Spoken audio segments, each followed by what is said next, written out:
ದಾವಣಗೆರೆಯಲ್ಲಿ ಅಸಮಾಧಾನ ಇದ್ದಿದ್ದು ನಿಜ ಅಂತ ಹೇಳಿ ಸ್ವತಃ ಬೆಂಗಳೂರಿನಲ್ಲಿ ಸಚಿವ ಜಮೀರ್ ಅಹಮದ್ ಖಾನ್ ಅವರು ಹೇಳಿಕೆ ಕೊಟ್ಟಿದ್ದಾರೆ. ಅದನ್ನು ನಾಯಕರು ಬಗೆಹರಿಸಿದ್ದಾರೆ. ಟಿಕೆಟ್ ಕೊಟ್ಟಿಲ್ಲ ಅಂತ ಅಸಮಾಧಾನ ಇತ್ತು. ನಾನೊಬ್ಬ ಕಾಂಗ್ರೆಸ್ ಕಾರ್ಯಕರ್ತ ಅಂತ ಹೇಳಿ ಜಮೀರ್ ಅಹಮದ್ ಖಾನ್ ಒಂದು ಓಪನ್ ಸ್ಟೇಟ್ಮೆಂಟ್ ಕೊಟ್ಟಿದ್ದಾರೆ. ನಾನು ಜಬ್ಬಾರ್ ಅವರ ಹೆಸರನ್ನ ಹೇಳಲೇ ಇಲ್ಲ. ಬೆಂಗಳೂರಿನಲ್ಲಿ ಸಚಿವ ಜಮೀರ್ ಅಹಮದ್ ಖಾನ್ ಅವರು ಸ್ಪಷ್ಟನೆ ಕೊಟ್ಟಿದ್ದಾರೆ. ಜಬ್ಬಾರ್ ಬದಲು 7 ಮುಸ್ಲಿಂ ನಾಯಕರ ಹೆಸರನ್ನ ಹೇಳಿದ್ದೆ. 7 ಮಂದಿ ಮುಸ್ಲಿಮರಲ್ಲಿ ಯಾರಿಗಾದ್ರೂ ಕೊಡಿ ಅಂತ ಕೂಡ ನಾನು ಹೇಳಿದ್ದೆ. ನಾನು ಯಾವುದೇ ಮುಚ್ಚುಮರೆ ಮಾಡಿಲ್ಲ. ಓಪನ್ ಆಗಿ ನಾನು ಕೆಪಿಸಿಸಿ ಸಭೆಯಲ್ಲಿ ಇದನ್ನ ಹೇಳ್ಕೊಂಡಿದ್ದೇನೆ, ಪ್ರಸ್ತಾಪ ಮಾಡಿದ್ದೆ ಈ ಒಂದು ವಿಷಯವನ್ನ. ನಾನು ಜಬ್ಬಾರ್ ಅವರ ಹೆಸರನ್ನ ಅಲ್ಲಿ ಪ್ರಸ್ತಾಪ ಮಾಡೇ ಇಲ್ಲ ಅಂತ ಹೇಳಿ ಸಚಿವ ಜಮೀರ್ ಅಹಮದ್ ಖಾನ್ ಸ್ಪಷ್ಟನೆ ಕೊಟ್ಟಿದ್ದಾರೆ.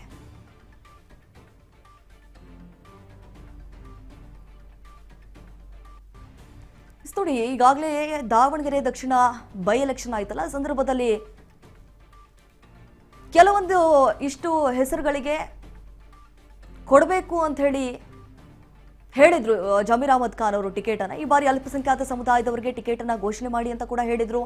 ಆ ಸಂದರ್ಭದಲ್ಲಿ ನಿಜಕ್ಕೂ ಈ ಹೈಕಮಾಂಡ್ ಮಟ್ಟದಲ್ಲಿ ದೊಡ್ಡ ತಲೆನೋವಾಗ್ಬಿಟ್ಟಿತ್ತು. ಯಾರಿಗೆ ಟಿಕೆಟ್ ಕೊಡಬೇಕು ಈ ಬಾರಿ ಅನ್ನುವಂತಹ ಚರ್ಚೆ ಕೂಡ ಸರ್ವೇ ಸಾಮಾನ್ಯವಾಗಿ ನಡೆದಿತ್ತು. ಅಳೆದು ತೂಗಿ ಶಾಮನೂರು ಶಿವಶಂಕರಪ್ಪ ಅವರ ಕುಟುಂಬದವರಿಗೆ ಟಿಕೆಟ್ ಅನ್ನ ಘೋಷಣೆ ಮಾಡಿಬಿಟ್ರು. ಎಲ್ಲ ಒಂದು ಕಡೆ ಅಲ್ಪಸಂಖ್ಯಾತ ಸಮುದಾಯದವರಿಗೆ ಟಿಕೆಟ್ ಕೊಟ್ಟಿಲ್ಲ ಅನ್ನುವಂತಹ ಕಾರಣಕ್ಕಾಗಿ ಅವರು ಬೇಜಾರು ಮಾಡ್ಕೊಂಡು ಬಿಟ್ರು. ಕೊನೆವರೆಗೂ ಕೂಡ ಅಲ್ಪಸಂಖ್ಯಾತ ಸಮುದಾಯದವರಿಂದ ಏನು ನಾಮಪತ್ರ ಸಲ್ಲಿಕೆ ಮಾಡಿದ್ರಲ್ಲ ಸಾದಿಕ್ ಪೈಲ್ವಾನ್ ಅವರು, ಕೊನೆಯ ಮೂಮೆಂಟ್ವರೆಗೂ ಕೂಡ ಅವರು ನಾಮಪತ್ರವನ್ನ ಹಿಂದೆ ತೆಗೆದುಕೊಳ್ಳುವಂತಹ ಪ್ರಯತ್ನಕ್ಕೆ ಮುಂದಾಗಿರಲಿಲ್ಲ.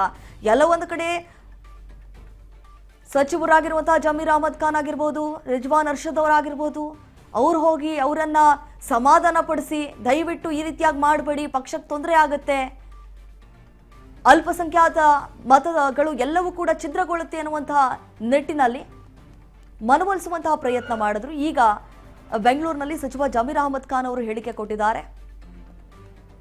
ಟಿಕೆಟ್ ಕೊಟ್ಟಿಲ್ಲ ಅಂತ ಒಂದ್ ಕಡೆ ಅಸಮಾಧಾನ ಇತ್ತು. ನಾನೊಬ್ಬ ಕಾಂಗ್ರೆಸ್ ಕಾರ್ಯಕರ್ತ ಹೇಳಿ ಕೇಳಿ ನಾನು ಜಬ್ಬಾರ್ ಅವರ ಹೆಸರನ್ನ ಅಲ್ಲಿ ಹೇಳಲೇ ಇಲ್ಲ, ಪ್ರಸ್ತಾಪ ಮಾಡಲಿಲ್ಲ ಅಂತ ಹೇಳಿ ಆ ಬೆಂಗಳೂರಿನಲ್ಲಿ ಸಚಿವ ಜಮೀರ್ ಅಹಮದ್ ಖಾನ್ ರಿಯಾಕ್ಟ್ ಮಾಡಿದ್ದಾರೆ ಈ ರೀತಿಯಾಗಿ.